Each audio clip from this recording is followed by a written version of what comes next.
Hi guys, Jonathan here as usual. I just got back from a trip to Madeira with Claudia, cause she turned 30 that week and we wanted to do something like nice and for once a bit longer, like 8 days. So choosing Madeira in the end turned out to be the right thing to do. Let me get two things out of the way first, like a quick comparison with the Azores and something about driving on the island. Because of course, as usual, I took some notes during the trip and I'd like to share them with you, basically. If you know me, you know that my 2022 trip to the Azores, to São Miguel Island, like specifically because we haven't been to other like islands in the Azores, because the islands, the Azores are composed by multiple islands. We've only been to São Miguel. But apart from this, if you know me, you know that it's my favorite trip, like ever, like a most beautiful place that I've ever seen, because it came during like a very difficult personal moment and it gave me like so much that I called the Azores the paradise on earth, something like that, if I have to talk about the Azores, you know. So at first I was a bit hesitant, like talking about visiting Madeira, because I thought that it was like a smaller and more touristy, more crowded version of the Azores. And in some ways it is, like the tourist infrastructure like in Madeira is way more developed than in the Azores, at least comparing to the Azores of like 2 years ago. I don't know now because I haven't been there since. So in general you have to be like more careful about timing things, because places aren't like huge, like a lot of places are a bit small and they can fill up pretty easily and quickly. So also like the Azores, São Miguel in my case, are beautiful like everywhere, while Madeira, like from that point of view, seems more like a collection of like very cool spots connected by tunnels and like highways or smaller roads, but we're talking about the roads right now. This of course, as I was saying, leads me to the second pebble in my shoe, that is driving in Madeira. Because we rented a hybrid Fiat 500 500 convertible, even if they told us like right from the start when they gave us the car that the hybrid motor was not working, so basically it was like a normal car, but there was written hybrid on the back. Yeah, it was basically the smallest and cheapest car available, because I mean, we already spent some money because we were going to do like 8 days there, so you know, it's not that cheap. If I had to go back in time now, probably I would have chosen something a bit different with a more powerful engine, because of the mountain roads specifically. The first impact with driving in Madeira is rough. It's really rough. If you are not confident behind the wheel, if you're not used to drive, if you don't like driving, I'd suggest you to think twice about doing the whole thing, you know. The roads are relatively modern, but almost always narrow, fast, with like unexpected slopes and parked cars on the sides that force you to stay like in the middle of the road, just hoping, of course, that no one is coming from the other direction, like speeding, and it's something that happens actually. Driving, like in general, feels like there's no room for error, because basically if you miss an exit, not always, but often, it can cost you like several kilometers, can cost you a bit of time. And of course you have to power through uphill or you risk to stall, basically, to stay there. Honestly, there were several moments where I struggled, and I don't know many people who would have handled it like calmly, like in general. Last note, because I'm afraid it's getting a bit long, this part about driving in Madeira. If your booking.com or Airbnb or whatever you're using to book your accommodation reviews say that the road to get there is like terrible or shit or something like this, it's probably true. Like, you should trust those reviews, you know. And getting used to something over the days doesn't necessarily make it like good or fun. That said, let's move on to the places that we visited, because I mean, probably until now it sounds like I just got stressed, and I didn't, I promise. We started with Câmara de Lobos, that is a little fishing village that apparently Churchill liked for some reason, and I read it like somewhere while I was there, and I don't remember honestly why, or probably it wasn't even written, but I don't think that I took many photos there, but I mean, as always, they will be overlaid here on the video like what I talk, so probably you're already seeing something. And all these places, of course, as usual, are featured in my cinematic that just came out here on the channel. The highlight there in Câmara de Lobos was the breaded black scabbard fish with it was with passion fruit sauce, something like this, and banana, like fried banana, and it was like a specialty from Madeira in general that I had more than once during the vacation, and it's like incredible. It tastes incredible. It's very different. And I leave my favorite restaurants in Madeira that I tried, of course, here in the description, like below, as usual. So go check the description at the end of the video, possibly. Then we went to Cabo Girão, that is like a viewpoint, a Miradouro. That is 600 meters above the sea level, and there's also a floor made of glass, and I managed to walk on it despite my fear of heights. That was a big win. And I spent like 20 minutes following a German older guy that was shooting with his camera, just dangling like this, not using the strap, not even on the wrist. And yeah, I was trying to film the disaster because I was waiting for something like that. Like, I was not hoping for something like that, but you know, I was kind of anticipating that it could have happened, so I was there ready with the phone to shoot the TikTok of the year.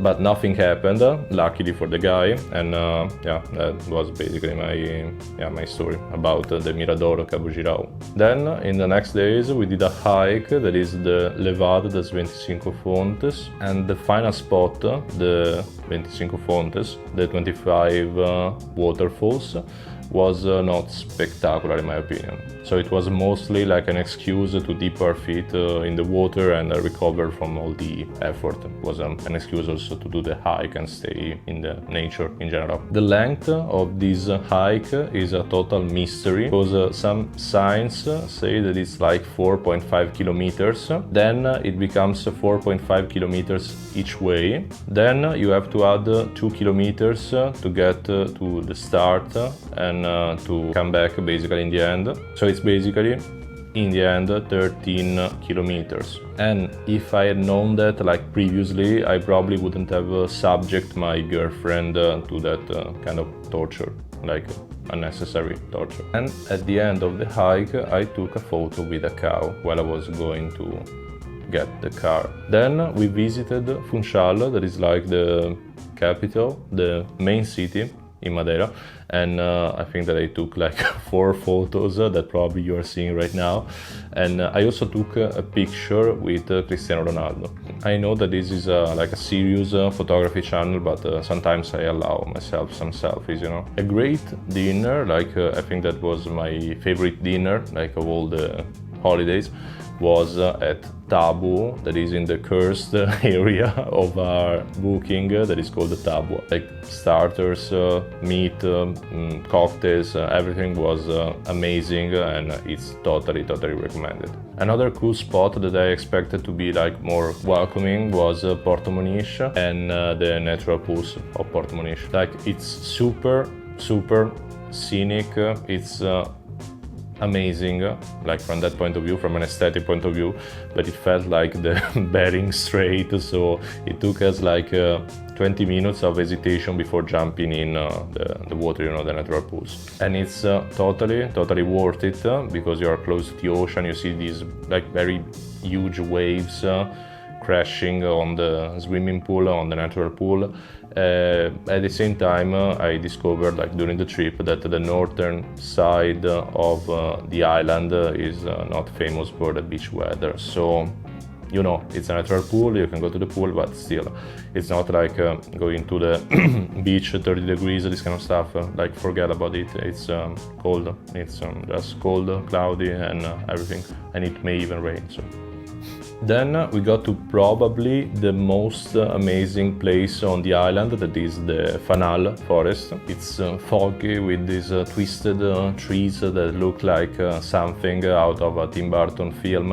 It's like truly magical and scenic. The atmosphere is amazing. It's probably like it's for sure one of the most amazing places that I've ever seen like in my life. It's probably in the top 5, I think. I didn't think of the rest of the list, but it's if there is a top 5, it's probably in the top 5, you know. There were cows, not many tourists, like surprisingly. And of course, there was an insane road to get there, like very steep, with a lot of fog, zero visibility. It was, you know, the kind of stuff, but I put here some videos. In case it wasn't clear, driving is a major and exhausting part of the trip. Just so you know. Since I was having so much fun driving, the day after Fanal Forest, I had the genius idea of saving 20 euros each. That is the cost of the cable car from Funchal to Monte, by driving up to Monte instead in order to visit the tropical garden, the famous tropical garden. At first, the road seemed okay, as usual. Then the tour forced us onto a road that was basically vertical, and I almost burned the clutch like completely. And that was the worst driving moment of all, and I honestly thought that I was going to give up and just go back. But in the end, we made it to a surprisingly big and free parking spot, and I was not expecting that like at all, taking into consideration the road that we took. So in the end it was nice. I mean, the result was nice. The process was not. The garden was nice as well, totally worth it, but keep in mind that the further down you go, the higher you have to climb back up. And I was already worn out, so it caught up with me later. There are also 2 small contemporary art museums like inside the tropical garden, and the famous oriental style, I wanted to say Japanese, but I'm not sure, but probably they are Japanese style structures for which the whole garden is famous. I mean, it's famous also because it's a tropical garden, but these structures, these famous like red bridges and arcs and structures, like in general, are what made it famous, I think. Yeah, probably.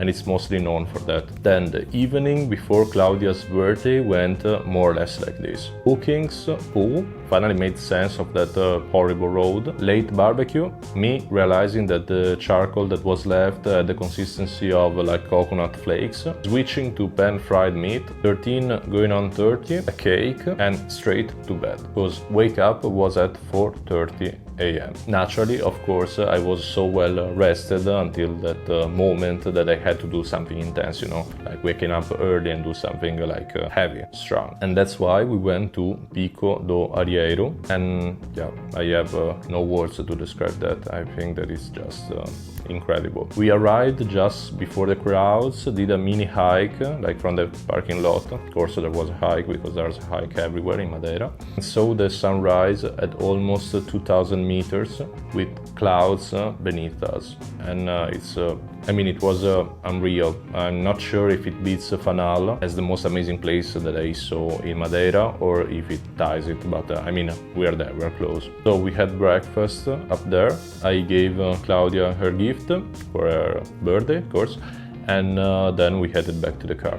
Quick tip for Pico do Arieiro: to avoid like even worse roads, especially at 5 a.m. in the morning, go via Monte and not Curral das Freiras to get to Pico do Arieiro.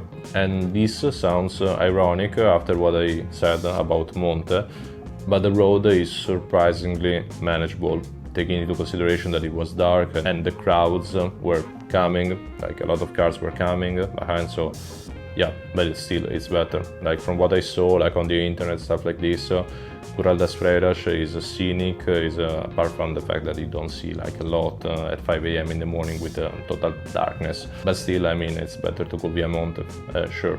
100%. Then we went to Santana to see the traditional houses made like this, the triangles, and the place, like in general, was cute and definitely worth a look. It's a bit less touristy than other places, you know. We also went to the Banana Museum near Ponta do Sol, and it was nice. I mean, we learned a lot of things about bananas in Madeira, and we had also a banana beer. I think that I never had a banana beer like before, and yeah, it's recommended. It's nice. It's interesting. Then I took some questionable macro shots in the banana plantation because of the 12 to 50 by Olympus that I had because I just sold it, but that's another story. I will talk about this like in another video. Had a macro mode, so sometimes I use it, and yeah, the results are a bit not that much of a macro guy, and I think that it shows in the pictures, but you will tell me, guys.